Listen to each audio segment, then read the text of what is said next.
Hello and welcome to Unsettled JD. Today I am going to talk about Lanquin, which then takes you to Semuc Champey, which is the site you want to see. Okay, so I got there by shuttle from Flores, so they say it's a 4-hour shuttle. I don't think it was. I think it was a little bit longer. So we took a shuttle from Flores all the way down to Coben, and then in Coben we switched to a minibus, I guess, a shuttle with locals, and then that was fun. And then from like Coben to like there was like an hour or just under an hour. So I think in total it took like 5-ish hours to get from Flores all the way down to Lanquin. Just Lanquin, not Semuc Champey, because that's another 30 minutes added on to that, depending on where your hostel is. So I got dropped off at my hostel and I stayed at Le Retro.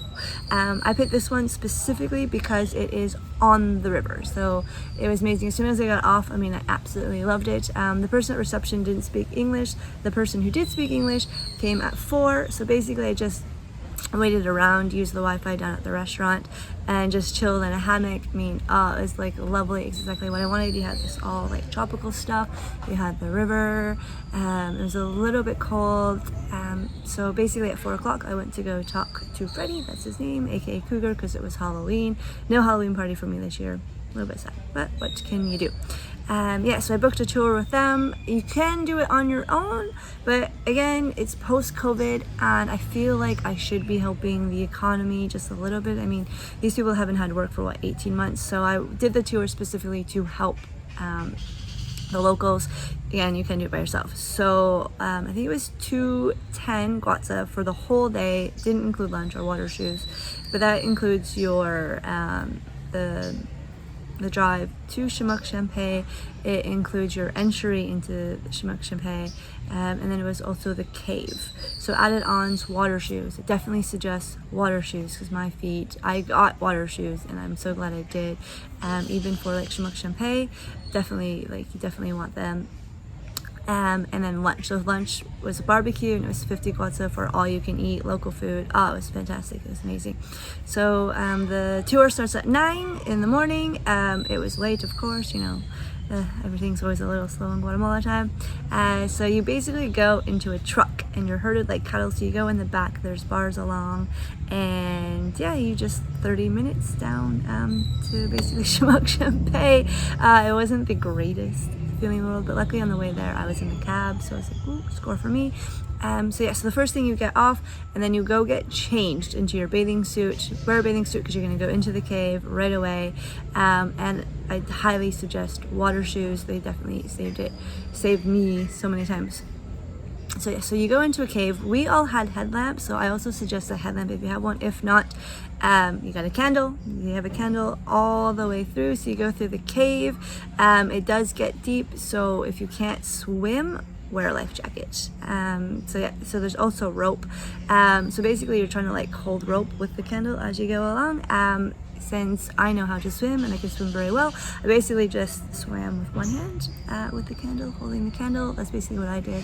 It is dark and there are rocks, so water shoes, yes. So yeah, so you kind of just go through the cave in the dark. So it's really it's a real feeling. There's spots where you can like jump off, which I did. You get your face painted. Apparently it's like what the Mayans did, so our guide put stuff on her face. And yeah, I think I only blew out the candle once on accident.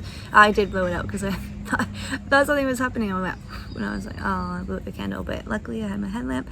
So when you jump into the water, obviously you don't want to wear your headlamp. And then there's ladders that you can go up, because you climb up ladders and then you climb down ladders.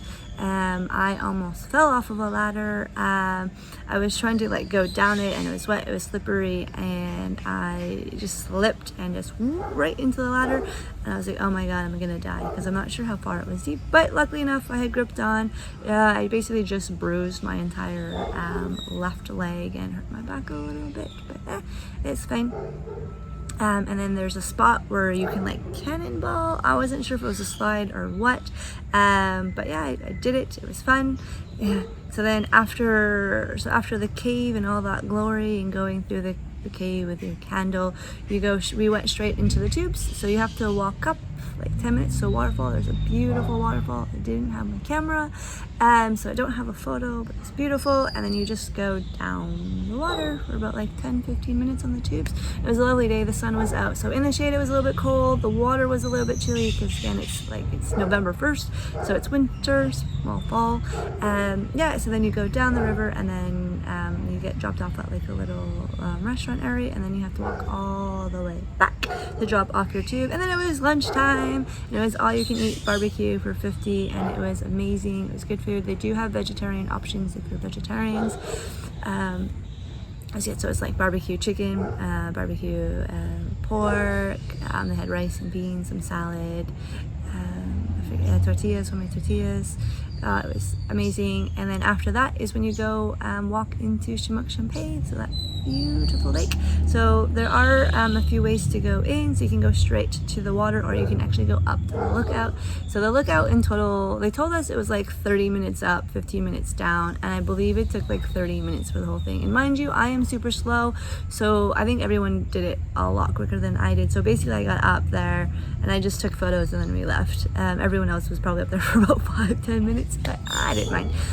It's absolutely beautiful. It's stunning. I mean, the pool is so blue, and then they gave us basically an hour to go swimming in the pools, and so I kind of just went down the waves, like a slide on the rocks, and yeah, and then I so at like 3, no, it was just before 3, they told me it was like time to go, because I was like way down at the bottom because I just kind of like skipped, because it was actually not full, but there was quite a few people there, and I just wanted to just be in the blue water. It was beautiful.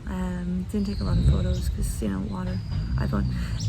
So yeah, so at 3 o'clock we got dressed, got changed, and we had to like walk back, and then we actually didn't get picked up till like 4. So I was like, we could have had like 30 minutes more, but so we basically waited for like an hour for the truck to come back, and that was it. And then by this time there was a lot of us, so we were in the back. I was in the back this time, and of course as we started going, it started pouring down rain, and then there was like a traffic jam as well on the way back because a car couldn't go in. So like our tour guide that we had, a bunch of the men that were in their truck as well, like pushed it out, and they at one point they got him. So yeah, so Semuc Champey is absolutely beautiful. It's stunning. I would say it was worth it, because if you're going from Flores and you're working your way down, definitely make a stop. 2 nights was fine, because by the time you get there from Flores, you know, rest that night, and then you can do the tour the next day, and then the following day you can leave, and then onwards to your next journeys. Most people go to Antigua. So that is it for Semuc Champey.